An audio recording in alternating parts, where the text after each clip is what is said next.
감사합니다. 오늘 모세 세 번째 시간입니다. 세 번째 시간. 첫 번째 시간은 모세의 가족사에 대해서 저희가 함께 배웠고요. 두 번째 시간은 40년 주기 중에서 첫 번째 40년을 지나고 두 번째 40년을 지나고 세 번째 40년, 즉 광야 시대로 들어가기 전에 이스라엘 민족들을 출애굽시키는 그 사건들에 대해서 우리가 함께 쭉 배웠죠.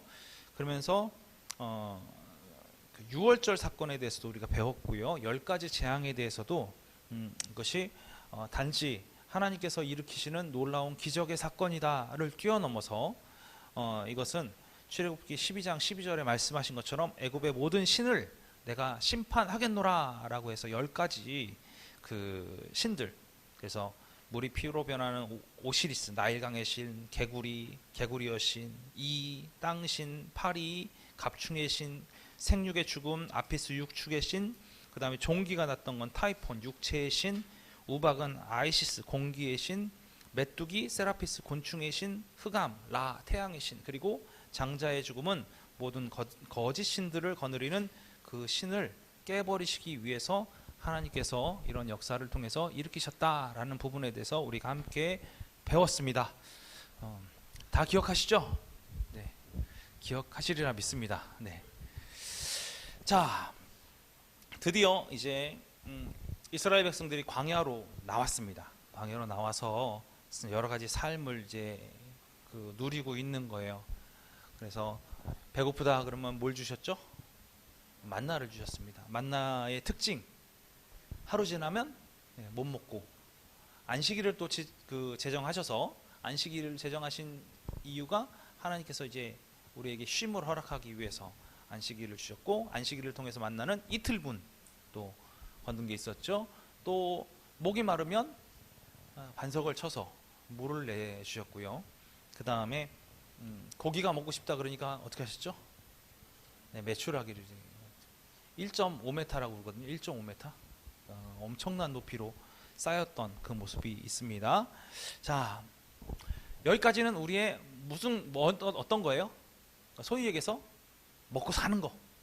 광야에서 하나님께서 우리에게 먹고 사는 부분들에 대해서 이렇게 해결을 해주셨어요. 근데 먹고 사는 이 부분만 해결하는 게 아니라 공동체지 않습니까? 공동체니까 뭐가 필요하겠습니까? 함께 다니니까 규칙이 필요하겠죠. 룰이 필요하고 규칙이 필요합니다. 하나님께서 모세를 통해서 주신 여러 가지 중에서 애굽에서 출을 애굽시켜 가지고 이제 가나안 땅까지 이끄는 이 과정, 광야의 과정을 이제 모세를 통해서 인도하게끔 하셨어요. 그 과정 중에서 제일 중요한 게 뭐냐면 이스라엘 백성이 하나님에 대해서 잘 알아가는 것, 그리고 이들이 민족을 이루기 위해서 지금 말씀하신 규칙과 율례와 규례를 통하여서 이스라엘 백성이 하나님의 방법이 무엇이고, 그 다음에 공동체 생활을 어떻게 해야 될 것이며, 그리고 종교적, 그러니까 도덕적인 생활은 또 어떻게 해야 될 것인지에 대해서 하나님께서 우리에게 주셨습니다. 그래가지고 모세를 통해서 주신 그 도덕 생활을 이스라엘 백성은 이렇게 해야 된다라는 것을 무엇을 통해 주셨냐면 계명을 통해서 주셨어요. 계명을 통해서 우리에게 주셨고요. 그 다음에 우리 사회생활, 일정한 사회생활을 위해서 율례가 우리에게 또 주어졌죠. 그 다음에 종교 생활을 위해서 규례가 주어졌습니다. 이 많은 것들이 모세를 통해서 이제 이스라엘 백성들에게 제공이 된 거예요. 근데 이 제공되다 보니까 우리가 잊지 말아야 될 한 가지가 뭐냐면 하나님께서 아브라함과 맺었던, 이삭과 맺었던, 그 다음에 야곱과 맺었던 이 언약이 있었어요. 이 언약이 이 율례, 규례, 그 다음에 계명을 통해서 사라졌느냐? 그렇지 않더라는 거예요. 이 세 가지가 끝까지 유지가 되고 있다는 거죠. 그래서 신약성경 갈라디아 3장 17절서부터 보니까 쭉 한번 읽어볼게요. 내가 이것을 말하노니 하나님께서 미리 정하신 언약을 430년 후에 생긴 율법이 폐기하지 못하고, 어떻다고요? 율법이 폐기하지 못한다는 거예요. 언약이 뭐였어요? 첫 번째 언약, 땅. 두 번째 자손, 민족을 이루겠다. 세 번째 복이 되겠다. 이거 폐기 못한다는 거예요. 이것이 그 약속을 헛되게 하지 못하리라. 만일 그 유업이 율법에서 난 것이면 약속에서 난 것이 아니리라. 이게 왜 중요하냐면요, 여러분 잘 아셔야 돼요. 이스라엘 백성 이전 단계, 즉 아브라함, 이삭, 야곱의 씨는 족장 시대와 이제 광야에 나갔던 민족 시대, 이 민족 시대의 기점이 이제 출애굽인데, 하나님께서 그러면 족장 시대 때 역사하셨던 이 역사와 민족 시대 때 역사한 역사를 이때는 언약으로, 이때는 율례나 규례, 계명으로 치리하셨냐라는 거예요. 이해가 되시죠? 그럼 왜냐하면 이게 뚝 잘려요. 율례와 규례와 그 계명 이전에 있었던 사람들하고 이후에 있었던 사람하고 잘리는 거예요. 이거랑 똑같아요. 이순신 장군 구원받았을까요? 이거랑 똑같아요. 어떤 건지 아세요? 그러니까 우리나라에 소위 말하는 기독교가 들어오기 이전에 살았던 의인들이 존재할 텐데 그들은 어떻게 되었을까? 이 부분에 관한 부분하고 똑같아져 버리는 거예요. 민족을 나눌 때에도 이 부분이 갈려버리는 거예요. 어느 걸 기점으로요? 모세를 기점으로. 모세가 뭘 받았으니까요? 계명, 율례, 규례를 받았으니까. 이거를 잘 구분해야 된다 그런 거예요. 그래서 하나님은 원칙적으로 이 민족의 초창기서부터 끝에까지를 모두 핸들링 하신다. 이 부분이 중요하다는 거예요. 율례와 규례를 통해서 이거 아니면 안 돼! 라고 하면 우리는 약속만 받고 살았는데 그때는 아무것도 아닌 거야? 그때는 율례와 규례 아무것도 안 지켰는데? 이렇게 돼버리는 거예요. 이해가 되시죠? 아브라함 시대, 족장 시대 때는 이게 없었잖아요. 그래서 만일 그 유업이 율법에서 난 것이면 약속에서 난 것이 아니니라. 그러나 하나님이 약속으로 말미암아 아브라함에게 주신 것이라. 그런즉 율법은 무엇이냐? 범법함으로 더하여진 것이라. 천사들을 통하여 한 중보자의 손으로 베푸신 것인데 약속하신 자손이 오시기까지 있을 것이라. 그 중보자는 한 편만 위한 자가 아니나 하나님은 한 분이시니라. 그러면 율법이 하나님의 약속들과 반대되는 것이냐? 결코 그럴 수 없느니라. 만일 능히 살게 하는 율법을 주셨더라면 의가 반드시 율법으로 말미암았으리라. 자, 이게 좀 이해가 좀 필요하실 것 같아요. 율법으로 인해서 의가 나오면 율법 이전에는 의가 없죠. 이렇게 돼버리는 거예요. 율법 이전에는 의가 없는 거예요. 그리고 율법을 왜 주셨냐? 인간들이 죄를 너무 많이 지니까 죄를 지면 최소한 이 정도는 지켜야 합니다라고 준 것이 율법이다. 이 얘기를 지금 얘기하고 있는 거예요. 그리고 그러나 성경이 모든 것을 죄 아래에 가두었으니 이는 예수 그리스도를 믿음으로 말미암는 약속을 믿는 자들에게 주려 함이라. 믿음이 오기 전에 우리는 율법 아래에 매인바 되고 계시될 믿음의 때까지 갇혔느니라. 이같이 율법이 우리를 그리스도께 인도하는 초등교사가 되어 우리로 하여금 믿음으로 말미암아 의롭다함을 얻게 하려 함이라. 이렇게 얘기하고 있어요. 무슨 얘기냐면 율법이 이제 앞으로 오실 그리스도가 우리를 진정으로 구원하실 분이시다라는 부분을 표징하는 그 계기가 됐을 뿐이지 우리를 완벽하게 구원시켜 줄 수 있는 도구는 못 됐다라는 거죠. 왜냐하면 우리는 그 율법을 완벽하게 지킬 수 있는 존재가 아니기 때문에 그렇다는 거예요. 로마서 3장 20절에도 그러므로 율법의 행위로 그의 앞에 의롭다 하심을 얻을 육체가 없나니 율법으로는 죄를 깨달음이니라. 이게 마찬가지 얘기죠. 율법을 통해서 우리가 이게 죄라는 거 알겠어. 그렇지만 그걸 해결합니까? 아니요. 해결이 안 되는 거예요. 죄를 계속 우리는 짓고 사는 거예요. 그 율법을 넘어서질 못하는 거예요. 그러니까 율법의 행위로는 도무지 의롭다 하심, 내가 의롭다고 얘기할 수 있는 게 없다라고 로마서는 얘기하고 있고요. 7장 7절 그런즉 우리가 무슨 말을 하리요? 율법이 죄냐? 그럴 수 없느니라. 율법으로 말미암지 않고는 내가 죄를 알지 못하였으니 곧 율법이 탐내지 말라 하지 아니하였더라면 내가 탐심을 알지 못하였으리라. 그러니까 죄가 뭔지를 모르고 저지를 수 있잖아요. 그때는 그게 죄인지 모르죠. 그러나 율법이 우리에게 주어졌기 때문에 이제 그렇게 행동하는 게 어떻다라는 거예요? 내가 죄인지는 안다라는 거예요. 최소한 죄인지는 안다. 율법이 그런 용도로 우리에게 주어졌다라는 거예요. 이게 정말 중요한 내용 중에 하나죠. 하나님께서 율법을 모세를 통해서 이스라엘 백성에게 주신 구체적인 이유는 뭐냐면 하나님을 알기 위해서 선하게 되기 위해서, 그러니까 이렇게 표현할까요? 이게 죄고요. 이게 선이에요. 그럼 우리는 이 죄에서 선으로 넘어와야 되잖아요. 그렇죠? 근데 이 도구로 율법을 주신 게 아니라는 거예요. 아니라는 거예요. 이게 무슨 얘기냐면 여기 제가 있는 데가 뭐라 그랬어요? 죄라고 그랬잖아요. 죄니까 발 디딜려니까 뭐예요? 아, 죄네. 여기 디디면 내가 죽네. 이거 아는 거예요. 아닌데. 그럼 조금 넘어갔다가 뭐 여기도 디뎠다. 죄다, 죄래. 여기도 죄네. 여기도 죄네. 이거 하고 있는 거예요, 지금. 이게 율법이라는 거예요. 이해가 되세요? 율법을 통해서 우리가 이렇게 확 넘어오면 좋은데 그거를 우리가 아직 인지하거나 깨닫지 못한다라는 거예요. 그러니까 완벽하게 얘를 버리고 넘어오는 게 불가능한 거죠. 심지어 신앙생활하고 계신 저와 여러분도 역시 아직까지도 확 넘어와서 살면 좋은데 그러지 못하고 뭐하고 살아요? 이거 죄네. 이거 죄네. 아, 주님 용서해 주세요. 이러고 산다라는 거예요. 율법으로만 본다면 그거밖에 안 되는 게 우리들의 모습이라는 거예요. 이 모습을 우리가 뭘로 해결할 수 있어요?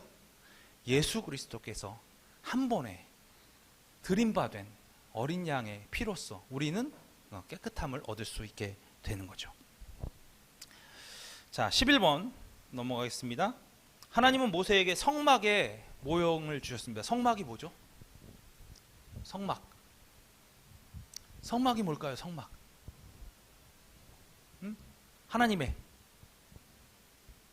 하나님 계신 곳. 성막에 하나님이 없었던 적이 있나요? 성막에 하나님이 없었던 적이 있죠. 있었어요. 뭐가 빠져나갔을 때? 이게 되게 중요한 건데, 성막을 하나님의 임재의 표징으로만 볼 수는 없어요. 성막을 하나님의 임재의 표징으로 볼 수는 없고, 이 성막을 통해서 이스라엘 백성을 종교적 중심을 어디다 둘 것인가, 그 마음을 어디다 둘 것인가를 확증하는 어떤 우리 지금 보면 십자가와 같은 그런 의미인 거예요. 그리고 실제로 모세가 성막 안에서 하나님의 명령대로 지어진 성막 안에서 하나님을 만났죠. 성경은 분명히 하나님을 만났다라고 표현하고 있어요. 거기서 이스라엘 백성에게 어떻게 해야 될 것인지를 구체적으로 이야기를 듣고 거기서 대화하고 그런 모습들이 있었고요. 심지어는 그 모세 이후의 시대에도 대제사장들이 성막 안에 들어가서 성막 그 지성소 안에 들어가서 잘못했을 경우에 실제로 거기서 생명을 보존하지 못하고 죽어 나오는 현상들도 발생했어요. 즉 하나님의 거룩성이 회복되어 있는 곳, 그 다음에 하나님께서 우리를 만나 주시겠다고 약속하신 곳, 이런 거예요. 그 표징으로 성막을 우리에게 주셨어요. 예배의 중심이라는 거예요. 그래서 이 구체적인 이 성막의 모형을 통해서 우리는 앞으로 예배를 어떻게 드려야 한다, 하나님을 만나러 어떻게 가야 한다, 이 부분을 우리가 알 수 있게 되는 거예요. 자, 지금 이제 쉽게 얘기할게요. 여러분 예배 드리시잖아요. 지금도 저희 이제 함께 수요 예배로 함께 모이고 있잖아요. 자, 예배 드리고 계시는데 예배 드리시는 게 지금 뭐 소위 말해서 주일 낮 예배와 수요 예배와 새벽 예배와 뭐 다른 게 있나요? 여러분 다른 게 없어요. 의자에 다 앉아 계세요. 똑같아요. 네? 그렇잖아요. 변화가 없잖아요. 아무것도 없어요. 그러면 이게 어떤 소위 말해서 거룩하게 구별된 예배? 아니면 제가 좀 심하게 얘기해서 타락한 예배? 어떤 예배를 지금 여러분 드리고 계신 거예요? 모르는 거예요. 이해가 되세요? 모르는 거예요. 기준을 잡고 하나님께서 알려주신 방식대로 예배하기 위한 틀, 이거예요. 운전하시잖아요. 운전하시면 저희가 이제 하나씩 해볼게요. 여러분 머릿속에 따라와 보세요. 맨 처음에 열쇠를 가지고 자동차 문을 열었어요. 그리고 손잡이를 들어서 문을 열었어요. 운전석에 앉았어요. 안전벨트를 맸어요. 그 다음에 문을 닫고요. 브레이크에다 발을 딱 얹고요. 키를 꽂고 시동을 걸었어요. 그 다음에 기아를 바꾸고요. 앞에를 주시하고 백밀러를 다 확인한 다음에 악셀레이터를 밟고 앞으로 출발을 했어요. 여러분 운전 어떻게 하는지 제가 다 알려드렸죠? 예. 자, 내일부터 운전하실 수 있죠? 알려드렸잖아요. 알려드렸잖아요. 못하세요? 지금 다 알려드렸는데 다시 알려드려요? 자, 키를 이게 무슨 얘기예요? 순서대로 1부터 10까지 쭉 잘라놓고 분명히 하나님은 모세를 통해서 뭘 하기 원하셨어요? 이렇게 지켜나가 예배의 방식과 형식을 통해서 하나님을 만나러 가는 그 과정을 정확하게 알려주셨어요. 근데 그걸로 멈추는 것이 아니라 뭐 하라는 거예요?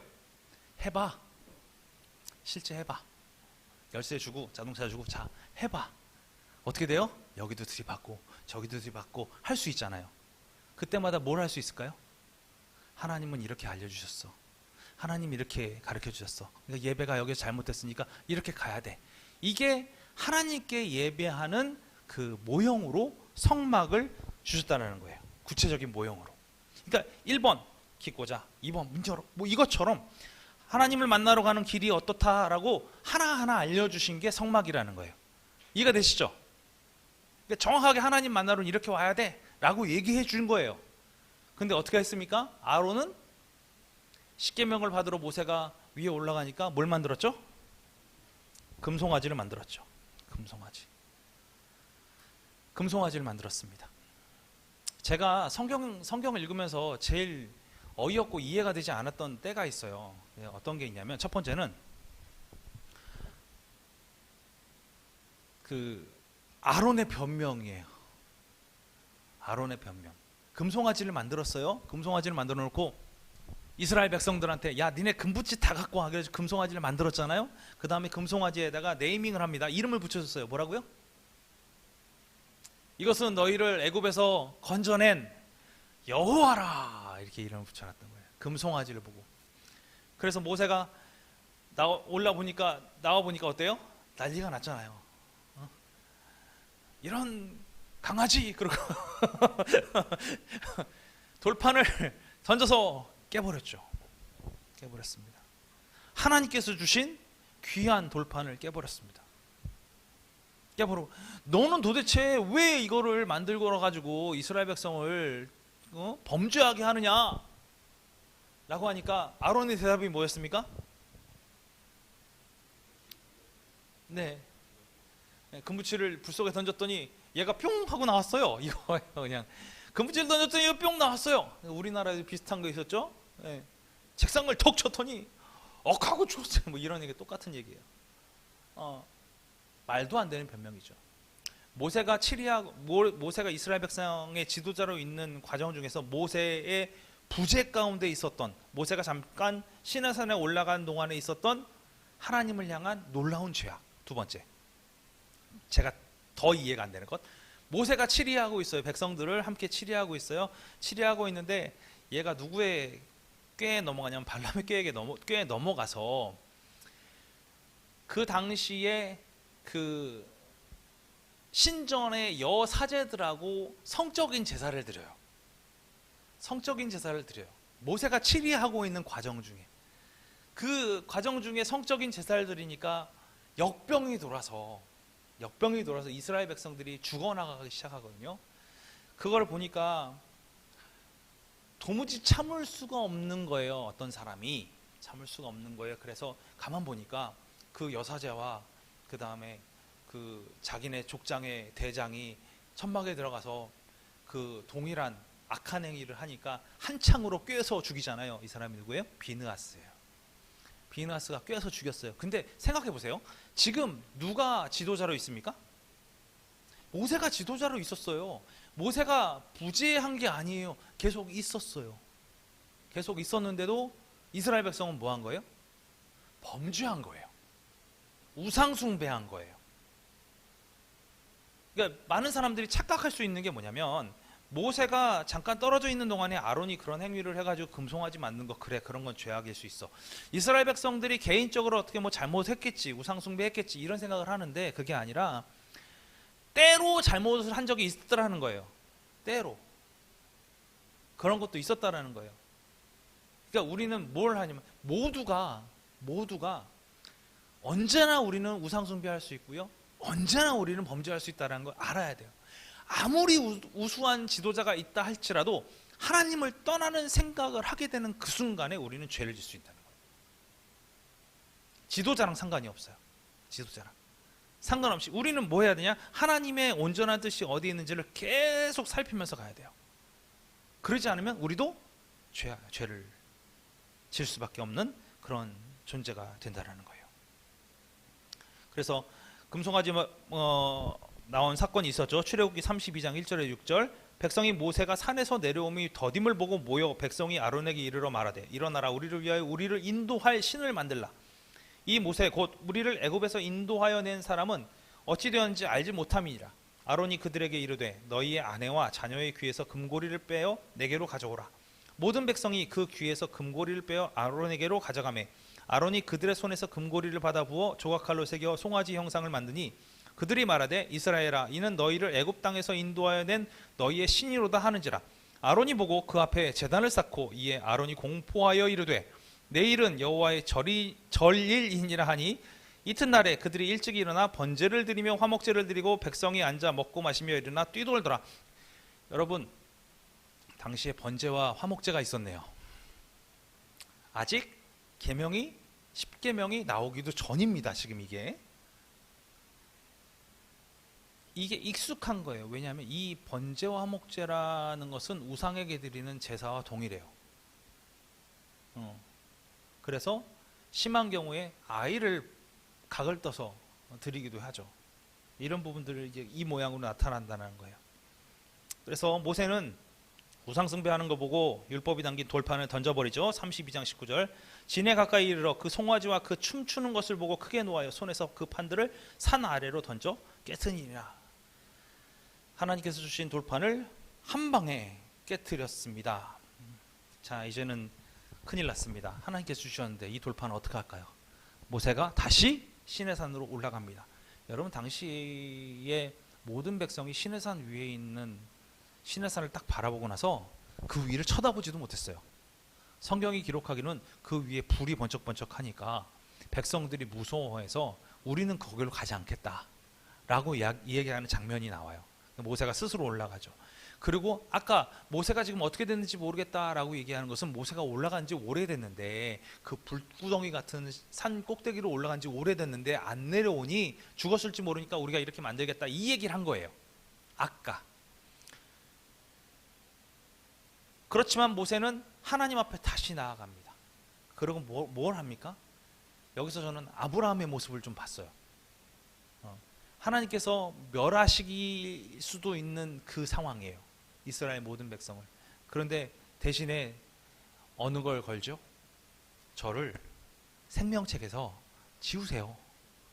저를 생명책에서 지우세요. 얘네 이 백성 살리려고 애굽에서 구해내셨는데 구해내서 여기까지 온 이 사람들이 한 번 죄를 졌다고, 물론 이게 엄청나게 큰 죄긴 하지만 이 죄를 졌다고 해서 다 멸하실 거면 차라리 저를 생명책에서 지우시고 이들을 다시금 용서해 주십시오 라는 말을 하죠. 그래서 그가 어떻게 합니까? 다시 하나님으로부터 십계명을 다시 받습니다. 34장 28절에 모세가 여호와와 함께 40일 40야를 거기 있으면서 떡도 먹지 아니하였고 물도 마시지 아니하였으며 여호와께서는 언약의 말씀 곧 십계명을 그 판들에 기록하셨더라. 잘 보세요. 누가 새겨주셨어요? 하나님께서 직접 새기신 거예요. 이게 착각하는 분들이 많이 계세요. 하나님 말씀하셔서 모세가 이게 돌판에 새겼다 이렇게 생각하는 분 계시는데 성경은 분명하게 우리에게 알려줍니다.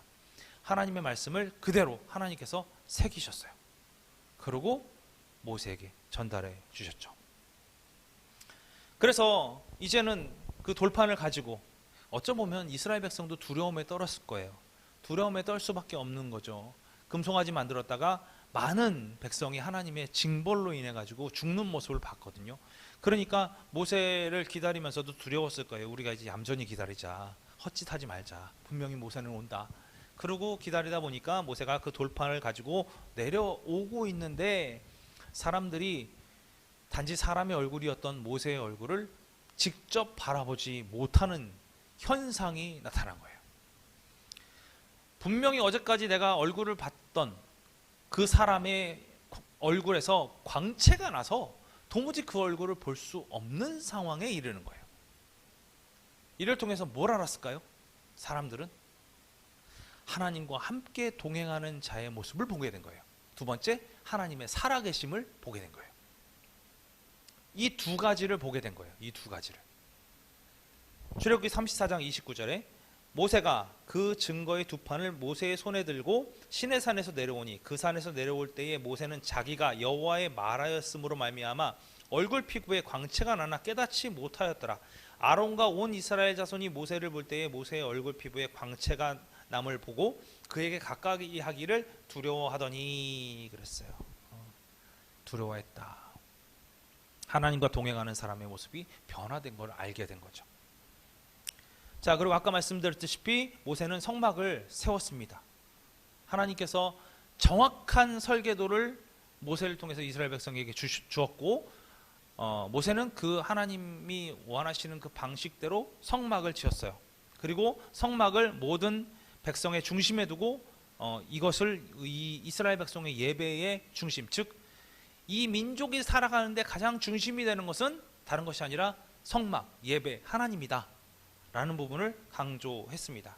그래서 하나님께서 온 우주에 그는 편지하시지만 이스라엘 백성과 함께하는 표징으로 또 함께 그곳에서 만나주시다고 약속하신 그 약속의 장소로 성막을 만들었고 그 성막을 위해서 많은 사람들이 스스로 자원하고 스스로 헌신하고 해서 이 성막이 완성이 됩니다. 그래서 출애굽기 35장 21절 22절 마음이 감동된 모든 자와 자원하는 모든 자가 와서 회막을 짓기 위하여 그 속에서 쓸 모든 것을 위하여 거룩한 옷을 위하여 예물을 가져다가 여호와께 드렸으니 곧 마음에 원하는 남녀가 와서 팔찌와 귀걸이와 가락지와 목걸이와 여러 가지 금품을 가져다가 사람마다 여호와께 금예물을 드렸으며 그랬어요.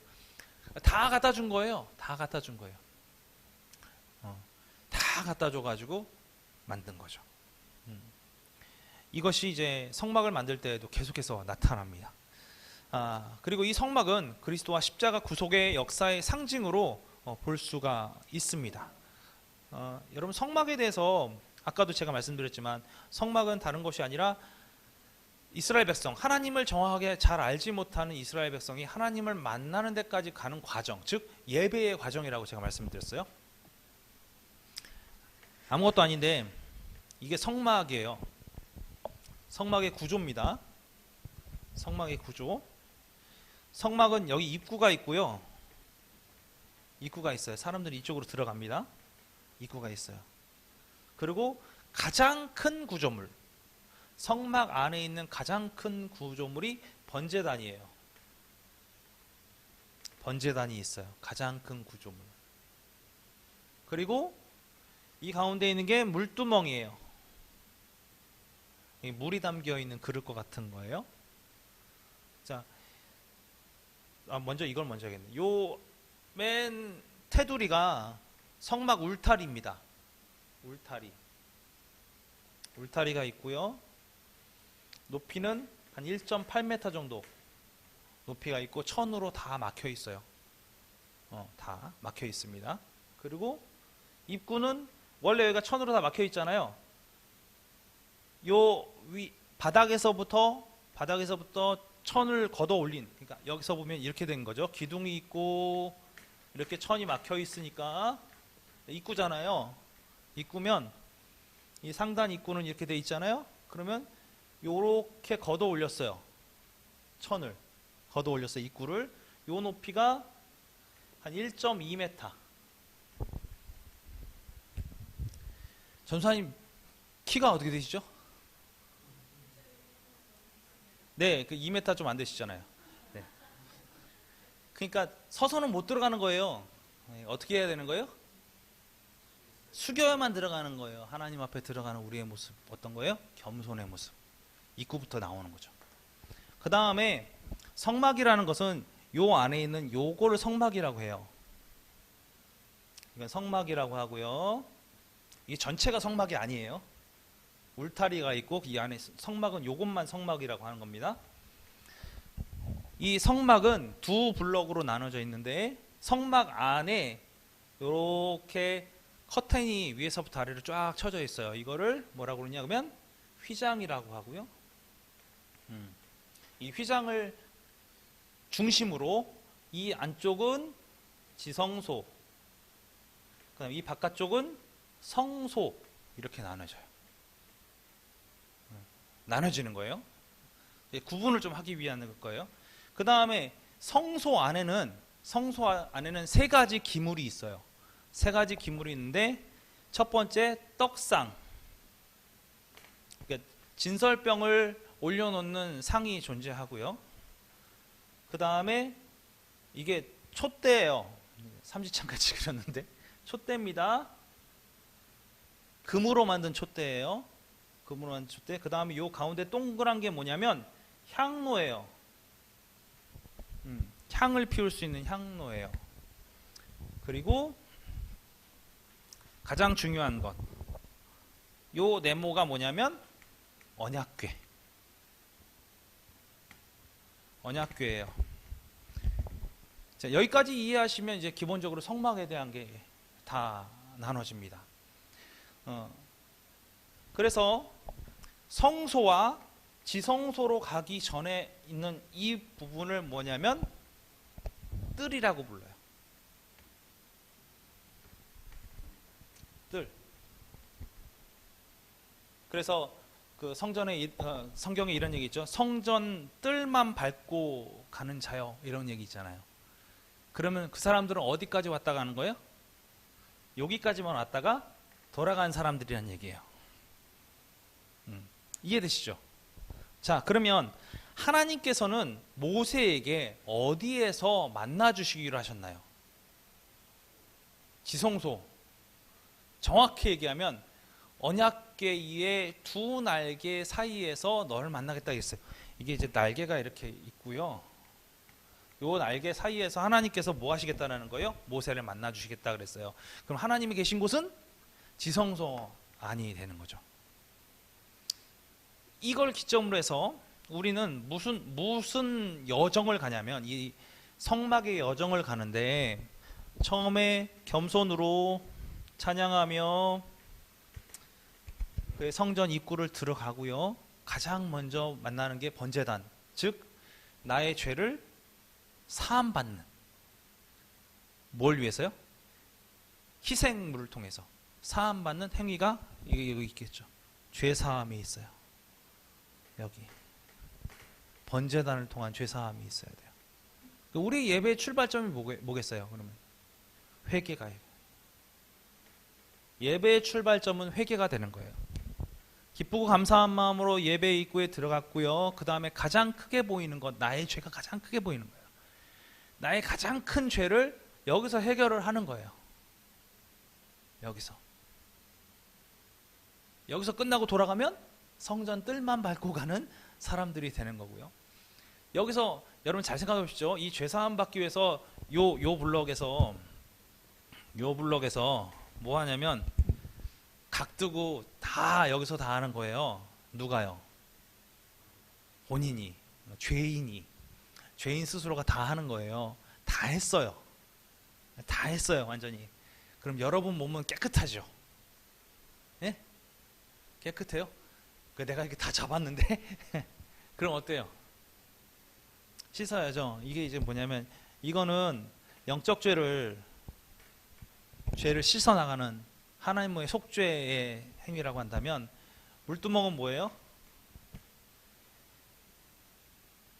삶의 죄. 내가 여기서 살면서 짓는 거 있잖아요. 이게 영적 죄, 즉 우리가 하나님을 믿고 예수 그리스도를 믿음으로 말미암아 구원받았다라는 부분은 뭐예요? 원죄로부터의 사함이죠. 하나님의 백성이 되는 놀라운 은혜가 번제단 가운데 있어요. 그런데 우리는 그로써 모든 죄를 다 사함받았습니까? 아니요. 지금도 짓고 계신 죄들이 있잖아요. 이 죄의 찌꺼기까지 뭐 해야 돼요? 다 씻어내는 거예요. 물두멍에서 다 씻어내는 거예요. 다 씻어내고 나서야 우리는 하나님 앞에 들어갈 수 있는, 성소에 들어갈 수 있는 거룩한 자의 표상이 되는 거예요. 모습이 되는 거예요. 거룩한 자의 모습으로 이제는 뭘 할 수 있습니까? 성소 안에, 성막 안에 들어갈 수 있게 되는 거예요. 근데 성막 안은 여러 겹의 가죽들로 되어 있기 때문에 안은 깜깜합니다. 어떤 것 하나도 볼 수 없는 완벽한 어둠이 성소 안에 있어요. 자, 완벽한 어둠이 딱 있어요. 자, 진설병 못 찾아요. 향로 찾을 수가 없어요. 여기서는 세상의 것들이 아닌 금촛대의 불빛만으로 이 안을 비추는 거예요. 금촛대의 불빛만으로. 이 금촛대는 이렇게 생겼다고 하는데, 여기 이제 불이 나겠죠, 이렇게. 이 안이 하나의 파이프로 연결되어 있어요. 하나의 파이프로. 그래서 여기다 기름을 부으면 여기까지 기름이 다 차요. 가득. 하나의 기름으로 기름이 가득 차는 거예요. 불을 피우면 똑같이 불이 다 타는 거예요. 기름이 없어질 때까지. 똑같이 태워지는 그 촛대입니다. 여기서 사용된 이 금 촛대의 금은 하나님의 거룩함. 제가 이제 예전에 이 말씀드렸어요. 글로리, 영광. 이 부분에 글로리의 어원이 뭐라고요? 골드. 글로리, 하나님의 영광을 표현하는 그 어원이 골드예요. 그래서 이 촛대를 만드는 재료는 황금으로 만들어집니다. 만들어지고요. 이 안에 기름이 채워졌다라고 했잖아요. 이 기름을 많은 신학자들이 이 기름은 성령을 의미해요. 하나님의 기름 부으심, 거기에도 포함되어 있고 성령의 기름 부음, 이런 의미로 이 안에 들어가는 것을 성령을 표현합니다. 성령의 조명하심으로만, 성령께서 비춰주신 빛으로만 이 안이, 성소 안이 밝아진다라는 거예요.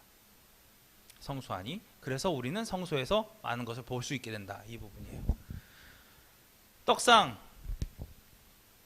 12개의 진설병이 진설되어 있어요. 12개의 진설병이 진설되어 있어요. 12개의 진설병은 12족속을 의미하기도 하고요. 12달을 의미하기도 해요. 그래서 매일매일을 얘기하는 거예요. 매일매일, 날마다 의미하는 거예요. 그리고 이 12개의 진설병, 이 진설병을 통해서 우리는 양식을 얻게 되잖아요. 생명의 양식을 얻게 되잖아요. 이거는 무엇을 의미하느냐? 날마다 우리가 먹는 말씀을 의미해요. 말씀을 의미해요. 말씀을. 그래서 성령의 조명하심으로 우리는 뭘 취하는 거예요? 말씀으로 영의 양식을 얻는 거죠. 다음 향로가 있습니다. 향로. 여러분 생각해 보십시오. 지금 이스라엘 백성이 있는 위치가 어디입니까? 사막 한가운데예요. 광야 한가운데. 향로가 있어요. 여기다 무엇을 피울 수 있을까요? 여기다 무엇을 피울 수 있을까요? 모닥불? 어떤 걸 피울까요? 하나님께서 성경에 나타나 있는 여기서 드릴 수 있는 향이 있어요. 이렇게 태울 수 있는 향. 이 향을 가만히 살펴보면 사막에서는 도저히 구할 수 없는 재료들로만 되어 있어요. 사막에서는 아무리 찾아도 구할 수 없는 재료들로 뭘 얼마 섞고 뭘 얼마 섞고 뭘 얼마 섞어서 이 향을 만들어서 여기다 태워야 된다, 이렇게 말을 해주셨거든요. 근데 이 재료들을 사막에서는 구할 수가 없어요. 이 재료는 어디서만 구할 수 있느냐? 당시 이스라엘 백성이 애굽에서 나올 때, 야 이건 귀한 거니까 내가 뭐 유향을 들고 나야지, 이건 모략을 들고 나야지, 이거는 무슨 향이니까 들고 나야지, 이렇게 했던 조금씩 있을 거 아니에요. 이것들을 내지 않으면 만들 수 없는 거예요. 이해가 되세요? 그러니까 이 기본적으로 여기다 태우는 이 자체는 희생과 헌신과 봉사가 기본적으로 깔려 있는 거예요. 그리고 이 향의 의미는 뭐냐면, 이 향은 밑으로 깔아앉는 게 아니에요. 위로 올라가요. 위로 올라가요. 이 향이 의미하는 건 기도예요. 기도를 의미합니다. 이 기도가 나를 가려줘요. 이 기도가 나를 가려주는 거예요. 그게 어디서 드러나냐면, 대제사장이 이 휘장을 들어가서 딱 한 번 하나님 앞에 예배 드리는 시간이 있어요. 대속죄일. 이때 예배를 드릴 때 가장 먼저 하는 게 뭐냐면, 자기를 1년 동안 정결하게 하잖아요. 그럼 다른 제사장들이 와가지고 발목에다가 뭘 묶어요? 금주를 묶어요. 왜요? 왜 묶을까요? 금주를. 예, 죽으면 들어가면 나도 죽으니까 이게 줄 한번 이렇게 당겨봐가지고 야, 나 살았어. 건들지 마. 이렇게 되면은 살아있구나. 근데 그 신호가 없으면 끄집어내려고 금주를 묶는 거예요. 근데 대제사장이 지성소에 들어갈 때 제일 먼저 하는 일, 휘장 휙 꺾고 하나님 저 왔어요 이렇게 예배 안 하겠죠. 그렇죠. 바짝 엎드려서 제일 먼저 휘장 밑을 살짝 열고 이 향로를 집어넣어요. 향로를 집어넣어요. 그리고 준비를 하는 거예요. 왜 그랬을까요? 이 향로가 먼저 들어가면 이 안이 이 향로의 연기로 가득 차요. 뭐 하기 위해서? 하나님으로부터 날 가리기 위해서 가득 차요. 그 여기 뻣뻣이 고개 들고 자 이제 내가 예배 드리겠습니다 이렇게 들어갈 수 있을까요? 아니요. 아까 들어간 그 구멍 있잖아요. 그 조금 열었던데 거기로 땅에다가 머리를 탁 쳐박고 기어 들어가는 거예요. 하나님 살려주세요. 그러고 들어가는 거예요. 들어가는 거예요. 거기서 예배하는 거예요. 하나님 앞에 완전히 엎드려진 상태로 뭐 하는 거예요? 피 뿌리고 예배하는 거예요. 히브리어로 뭐 제가 그냥 쓸게요. 바라라는 게 있어요. 바라. 이게 예배예요. 예배. 예배를 영어로 하면 뭐라고 얘기해요? 영어로 하면 예배를 영어로 하면 워십. 근데 워십이라는 의미는 예배에서 예배의 구체적인 의미, 이 바라라는 의미에서는 조금 멀어요. 바라라는 의미에서는 좀 멀어요. 정확하게 바라라는 의미로 가까이 들어오면 이게 뭐가 되냐면 서비스가 돼요. 예배가 뭐예요? 예배는 서비스예요. 워십은 내가 뭔가 이렇게 하는 건데 서비스는 뭐예요? 모든 걸 없든 다 하는 거예요. 이게 서비스예요. 지금 여기 들어가 있는 대제사장은 하나님 앞에 최고의 예배, 최고의 서비스를 하는 게 이게 예배인 거예요. 자, 그러면 오늘 여기까지만 설명하고 끝날 거예요. 이게 성막에 관한 구체적인 거잖아요. 이 성막의 놀라운 두 가지 포인트. 성막의 그 울타리를 반을 뚝 자르면 이게 제가 대략 얘기할게요. 이게 만약에 50 여기가 50이에요.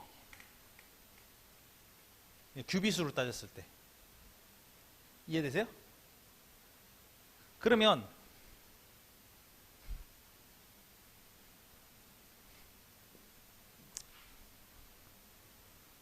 한가운데 이게 정사각형이잖아요. 그렇죠? 두 가지 매우 중요한 포인트가 있는데 앞에 있는 성전 뜰의 센터는 뭐예요? 번제단이에요. 뒤에 있는 성막의 센터는 어디예요? 언약궤예요. 성전의 이 성막의 아까 제가 이 모형이라고 말씀드렸잖아요.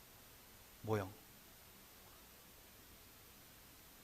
예배는 이 앞에서 끝나는 게 아니고요. 앞에서 끝나는 게 아니고 여기서 끝나는 거예요. 여기서 끝나는 거예요. 이 안에서. 지성소 안에서. 그러니까 우리가 예배를 어떻게 출발해서 어디서 끝마쳐야 될지의 구체적인 의미를 알고 계셔야 예배가 어떻게 드려지는지 알아요. 이해가 되시죠? 어떤 건지 아시겠죠?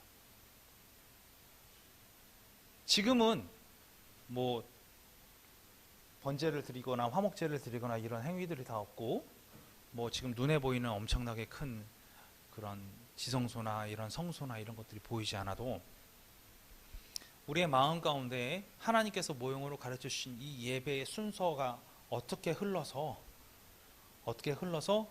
하나님을 내가 예배 가운데 만나고 가느냐, 만나지 못하느냐, 이건 고민해 보셔야 돼요. 왜냐? 어떤 분은 입구만 들어갔다가 나가시는 분도 계실 거고요. 어떤 분은 성전 뜰에서 머무르다가 나가시는 분도 계실 거예요. 어떤 분은 성소까지 가서 기도 열심히 하고 말씀 듣고 성령의 조명하심 보고 아 좋다, 은혜와 복이 이렇게 좋구나, 풍성하구나, 이러고 가신 분도 계실 거예요. 근데 어떤 분은 목숨 걸고 예수 그리스도를 의지하는 마음으로 하나님 앞에 나가시는 분도 계실 거예요. 누가 어떻게 예배하는지는 몰라요. 하나님만 아세요. 그런데 보여주셨다면 알고는 있어야 한다는 거죠. 우리가 예배가 이렇구나. 성막을 그냥 야 이렇게 울타리 치고 이런 거 만들어가지고 이렇게 갖다 놓고 너희는 예배드릴 때 번제 드려, 레위인들 알아서 이거 할게, 이렇게 나눈 게 아니라는 거예요. 이게 모형이라는 거예요. 여기서 어떤 일이 벌어졌어요? 그리스도의 죽으심, 고통받으심, 완전한 드림이 여기서 발생하는 거예요. 또 여기서는요, 하나님께서 예수 그리스도 대신에 우리에게 보내주신 성령님, 우리 기도, 말씀을 통해서 하나님을 만날 수 있는 거룩성이 회복되는 놀라운 장소가 이루어진, 이게 예수 그리스도예요. 그걸 통해 우리는 하나님 만나는 거죠.